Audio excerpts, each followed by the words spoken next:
Hello and welcome back, everyone, to the end of the carry of the Bloodless run on Bloodstained Ritual of the Night on Rocket Rabbit Commentaries. And in this episode, we're going to be going into the boss of Den of Behemoths, and then shortly after that, finishing the rest of the game. Because yeah, we have a majority of the bloods and brutality that we need. We have a good portion of the blood irradiations that we need, and we have I believe all of the spells. So nice pants, nice pants. Hey, Valafar. So you'll be noticing that throughout most of the finale, what I'm actually going to be doing is spamming the hell out of Blood Rain against these bosses. Mostly because Blood Rain specifically is absolutely amazing against both the Valafar, the actual final boss, and it's okay against Dominique. Here's a guy who just lets money slip through his fingers. I wish I was actually better with Charged Umbrella's placement, so that I could actually eat those coins with it significantly more often. But he had a. All right, Valafar, do you actually have stage 2? You do have stage 2, but just barely. He had a heart of gold, and now you can see he's just bad to the bone. Oh shit, he got his coins back. No, you knocked the coins out of me. My money. Alright, bye, Valafar. Yeah, as long as you're not grinding too much money with Bloodless, Valafar is honestly one of her easiest fucking fights. She doesn't have to do phase 2 pretty much at all. Hey, Marbus. I will turn you into fireworks.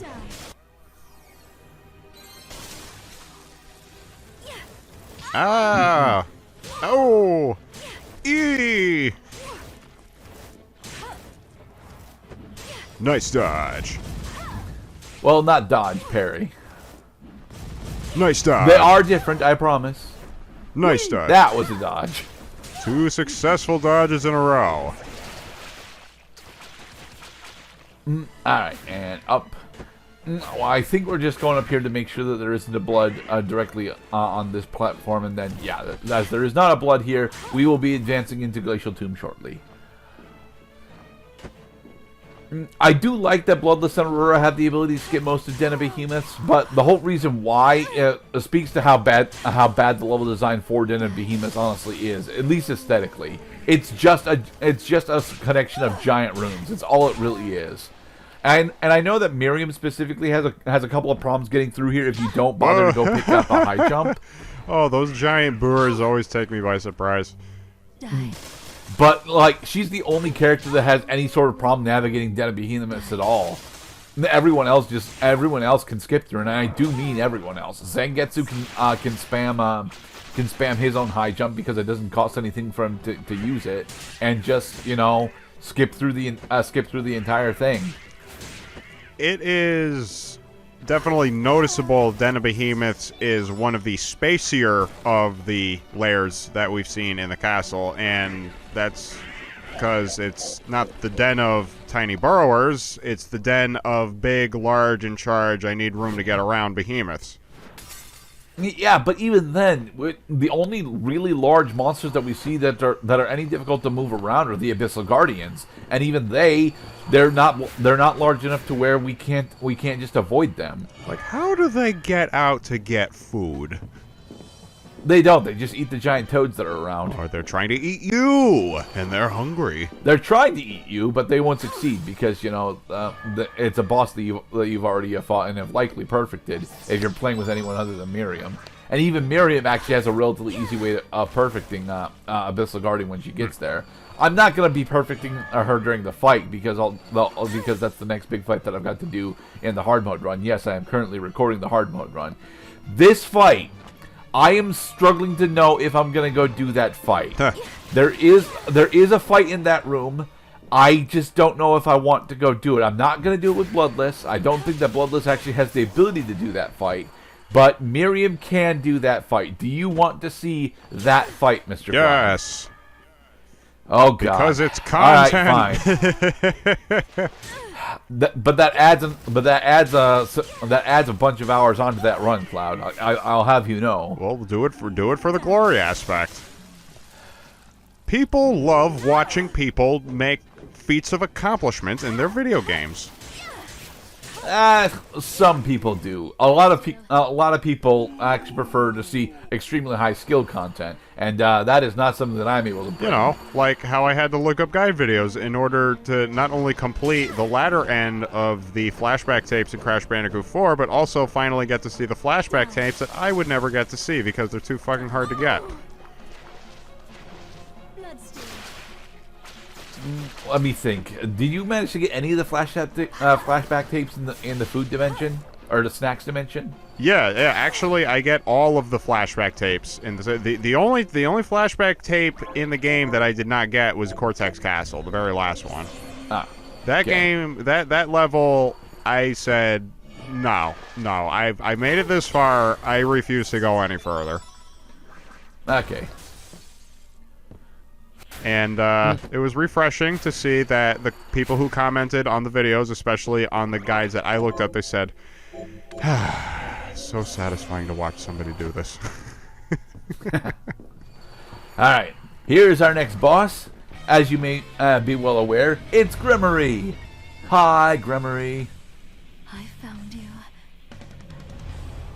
Oh, we had a moment. Yes, so it is important to remember that Gremory is the one actually in charge of the castle at the moment. And Bloodless has an interesting case in this boss fight because she doesn't get access to immediate critical damage because she never actually claims the Zangestsu. So yes. Keep your hands off of me. Away, Jeffrey! Alright, so for a majority of the Gremory fight, what Bloodless really wants to do is use her guillotine umbrella in order to intercept the majority of the sickles that are flying around. But now that we're in stage 2, the big thing that we actually want to do is actually hit her with Blood Rain. Because she actually sits on this point for a really long time. Yes. So the thing is that because she's not moving, Blood Rain is effective. Because you have a window of attack opportunity to actually activate Blood Rain and then get the hell out of the way, it is certainly, I would agree, the most effective thing to use against her. Wait, Jeffrey! I have to touch you! We're almost done. Stop it. Stop laughing at me, you! It's not very nice. Oh. I do like that Bloodless's charged umbrella actually works against magic. She's one of the few characters with a pair that actually does work against magic. Yeah. And booyah! Took down Gremory on our first Hell attempt. yeah. Yay!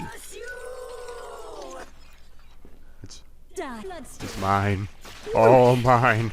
All mine. Alright, but there's still two more bosses to take down. Damn it. I'm not entirely sure why canonly Bloodless needs to go take down Dominique and the final boss, but like... Because she's trying to dominate. But that's the thing. Killing Gremory means that she is officially Lord of the Castle.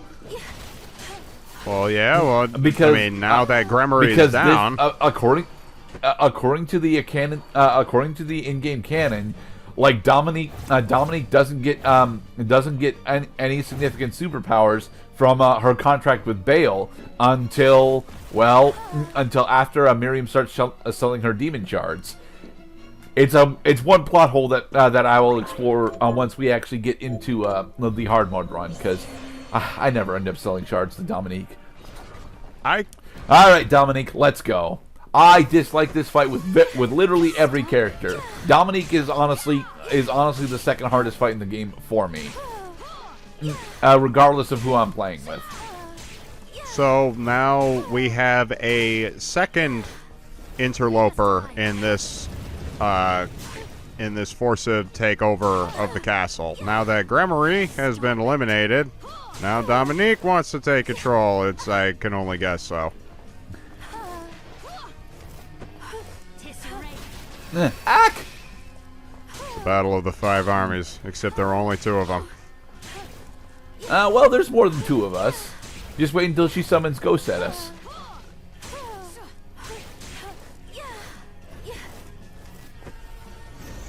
See, she can summon dragons at us too. Yeah. Dominique's shoulder charge is actually one of her scariest fucking spells. Scariest fucking spells. I wish that Miriam got access to that goddamn shoulder charge. That shoulder charge is honestly one of the coolest techniques in the entire game because it's got a bit of a cinematic flair to it and it hits really fucking hard. A little slow on that umbrella charge. Yeah, this is pretty chaotic. She will not stop moving. All right, stage 2. No, thankfully, she didn't actually use Twin Light, Twin Rosane during the fight. So, all right, we only have 300 HP, so this is probably a wash, right, Mr. Cloud? All right, she's doing the witch quail egg thing.